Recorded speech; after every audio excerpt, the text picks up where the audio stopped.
Alright, so yun, pag-usapan nga natin about nga dito sa mga bagong balita ngayon na kumalat ngayon sa social media. Alright. So yun nga mga kababayan, ito pag-uusapan nga natin about nga dito. Doon sa post ng Philippine Star yata to, no?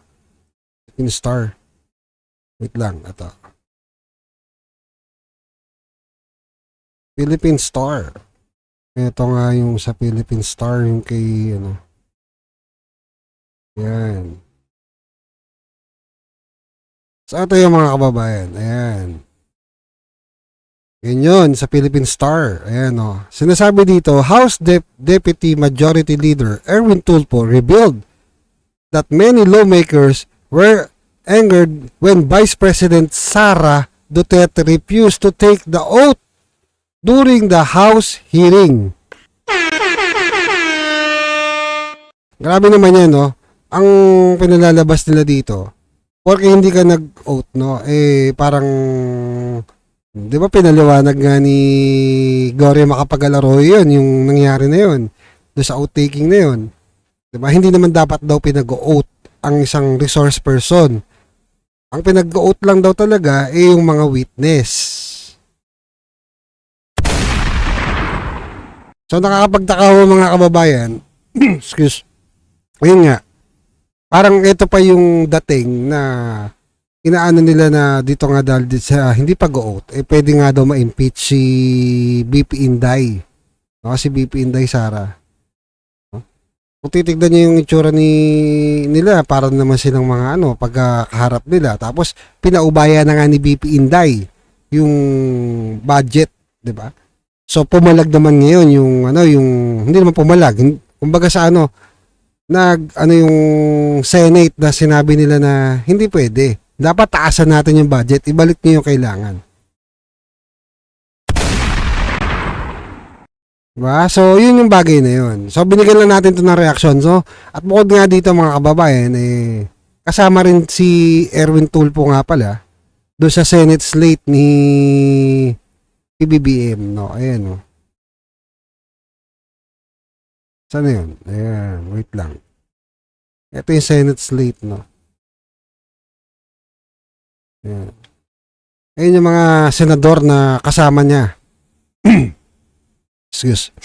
So ayan, nandiyan si Benor Abalos, Pia Cayetano, Lito Lapid, Manny Pacquiao. O sino pa ba yung mga nandyan? Abby Binay, Tito Soto, siyempre Erwin Tulfo. Diba? Pero para sa akin, kung titignan yung mga to, parang pabalik-balik na lang po sila. Parang pabalik-balik na lang po sila dito sa Senado. Kung di naman maggagaling sa Congress, pupunta ng Senado. Tapos after magtapos sa Congress, sa Senado, bababa sa Congress. Totoo di ba? Kaya nga sabi ni Tatay Digong, di ba? Sabi nga ni Tatay Digong sa na yan. Sabi ni Tatay Digong, alam nyo, pinaka-successful na negosyante sa Pilipinas, politiko. Totoo. Diba? Pabalik-balik na lang ho sila eh. Diba? Kung titignan nyo yung yung sitwasyon, diba? Sipin nyo, meron dyan, sinewan lang kayo. Binoto nyo na. Hindi ko sinasabing karapatan nyo po yan kung sino pipiliin nyo. Ha? Karapatan nyo po yan mga kababayan. Pero kung papipiliin naman ako, syempre, mas pipiliin ko naman yung karapat-dapat. Diba? Yung karapat-dapat na maging senador ng ating bayan. Tsaka yung may ginagawa. Diba? Eto, 3 lang ho yung gusto kong tao eh. Ayan o. Yan, silang 3 lang yung gusto kong maging parang iboto. Depende pa po yan kasi kung si Marcoleta tatakbo bilang senador, syempre, susuportahan ko yun. Iboboto ng pamilya namin yun. Bukod dyan, kung tatakbo rin si Doc Willie Ong, si Doc Willie, di ba? Alam natin may sakit si Doc Willie pero may narinig akong balita na parang gusto yata sumabak ni Doc Willie sa senatorial. Lumaban ulit. Kumbaga, syempre, marami susuporta kay Doc Willie. Kasi alam mo muna natin na mabuting tao. Si Doc Willie. Then si Marcoleta. Tapos itong tatlong PDP laban na alam naman natin na maayos na magtrabaho to, lalo-lalo na si Senator Bongo na merong malasakit center. Diba? Na nilalagay kung saan na hospital. Tapos si Senator Bato na dating PNP chief na re-electionist ngayon sa pagka-senador. Alam din natin na isa rin sa magaling na senador si Ronald Bato. Then si Philip Salvador. Alam niyo, ito naiintriga ako dito kay Philip Salvador. Hindi naiintriga pala. Parang, di ba, ang daming narinig na hindi maganda.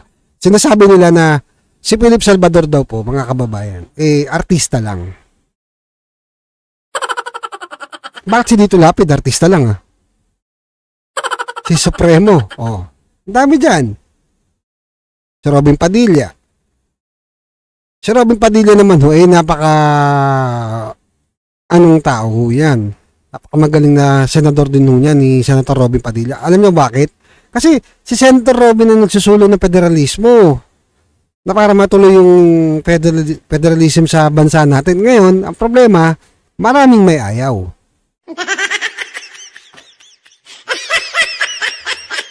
Kasi mababawasan yung kita. Diba? Paano sila lalaban kung tatlo na sila? Diba? Ang masakit pa po dito mga kababayan. Diba? Eto, balik tayo kay Kuya Ipe. No? Kay Kuya Ipe, kay Philip Salvador. No? Sinasabi nila na artista lang yan. Ano lang yan? Dagdag lang sa yan. Hindi ho. Para ho sa akin na mabuting tao to si Philip Salvador. At tingin ko naman, magiging Mr. Epektibo talaga sa Senado. Alam niyo bakit? Kasi meron tayong isang ipe na pwede niyong takbuhan pag may problema. Kasi kung titignan niyo sa ibang kapulungan, sa lower house, meron silang tinatakbuhan na Colonel Busita. Ito sa Senado, sigurado. Pag napanaginipan ka nito, todas ka. Pwede mo na maging sumbungan ng bayan to. Kasi napakatapang nito ni Philip Salvador. Pag alam niyang mali. Diba? Tapos sinasabi ng iba, wala namang ginagawa yun. Walang ginagawa. Laging ko kasama ni Senator Bongo yan at laging kasama yan ni PRRD noon. Diba? Habang si PRRD nag-iikot, diba? Tinitignan yung sitwasyon ng Pilipinas at sa mga proyektong ginagawa ni PRRD, laging yung nakasuporta si Philip Salvador. At kay Senator Bongo, laging nakasuporta. Hanggang ngayon. Diba? Kung makikita niyo picture nila, diba? Sa may summer in yata yun, yung bypass, yung binuksan na kalsada sa may Batangas. Nandun si Senator Bongo, nandun din si Philip Salvador. Doon, may binuksan na naman ngayon na panibagong tulay, yung Pakil ba yun? Pangil, hindi ko alam Summer in Mindanao, inangkin naman ng May pasok ko lang Pero anyway, yun nga, di ba? Balik tayo dito. Yung proyekto naman yung proyekto ni PRRD yun. Di ba? Sabi nila, natapos daw ngayon dahil si BBM ang nakaupo. Malamang tapusin niya may budget yun Diba? Tapusin niya, may budget yun. Hindi pwedeng hindi niya tapusin niya. May nakapondo na yung pera doon, tapos patitigil mo. Pag pinatigil mo, may problema. May problema. Diba? May something. Yun. So yun, binigyan na natin ng reaction. So sa mga kapwa DDS ko, ako po yung nananawagan sa inyo na suportahan mo natin itong tatlong PDP laban. Diba? Itong tatlong PDP na pambato ng PDP. Tandaan nyo kailangan mo nila ng suporta. Lalo na natin mga kagaya natin mga DDS, mga Duterte solid supporter. Kung mapapansin niyo, medyo hindi na maganda yung panggigipit sa mga Duterte. Diba? Lalo na kay BP Inday. Hanggang ngayon, tuloy-tuloy pa yung panggigipit sa kanila. Paninira kay BP Inday, tuloy-tuloy pa. May pinaporma sila may pinaporma sila siya. Hey! Yun yung pinaporma nila.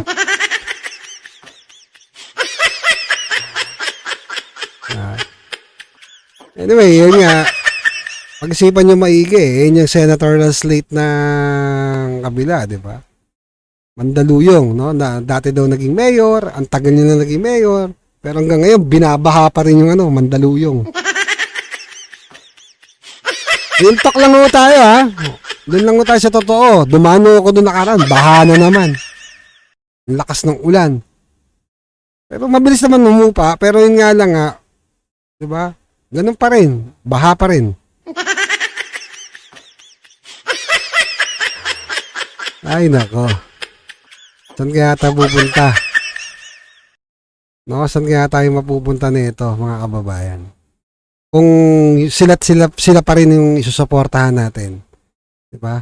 So, mas gugustuhin ko na pong suportahan yung tatlong PDP laban na sila lang ho isusulat ko at di na po ako magdadagdag kung sakali. Kasi dagdag pa po yun sa iba eh. Alright, so yan, binigyan lang natin ito na reaksyon itong video to. Don't forget to like and follow sa ating YouTube, TikTok, and Facebook. Alright.